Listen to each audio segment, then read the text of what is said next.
नमस्कार मंडळी, आज बनवले महाराष्ट्रातील पारंपरिक लोकप्रिय डिश दही धपाटा। यालाच माझ्या सासरी कोल्हापुरात थालीपीठ म्हणतात। असे पारंपरिक पदार्थ मला करण्यामध्ये खूप आवड आहे, कारण आमच्या लहानपणी घरोघरी असे पदार्थ बनत असत। तर मी आता इथे एक ताट घेतलेला आहे, त्यामध्ये ज्वारीचं पीठ, 1 चमचा बेसन पीठ, थोडंसं गव्हाचं पीठ, लसूण, मिरची, जिऱ्याची पेस्ट बनवून घेतलेली आहे। आता पिठावरती हळद, हिंग घालायचं, ओवा घालायचा, पांढरे तीळ घालायचे, मीठ घालायचं, बारीक वाटलेला लसूण मिरचीचा ठेचा घालायचा, बारीक चिरून कांदा घालायचा, थोडासा कढीपत्ता घालायचा, भरपूर सारी कोथिंबीर घालायची आणि छान मिक्स करून घ्यायचं।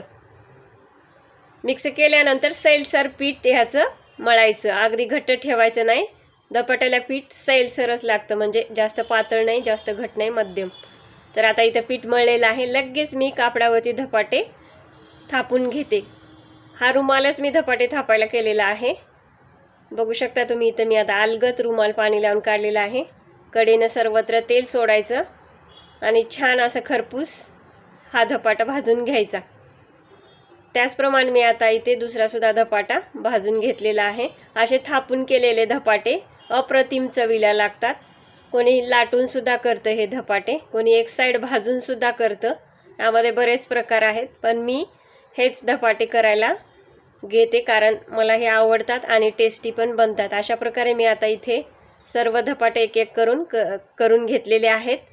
तर ही महाराष्ट्रातील पारंपरिक डिश आहे, आवडीनं खाल्ल्या जायचं। पहिले काय एवढे ऑप्शन नव्हते वेगवेगळे पदार्थ बनवायला, असेच पदार्थ केल्या जायचे प्रत्येक घरोघरी।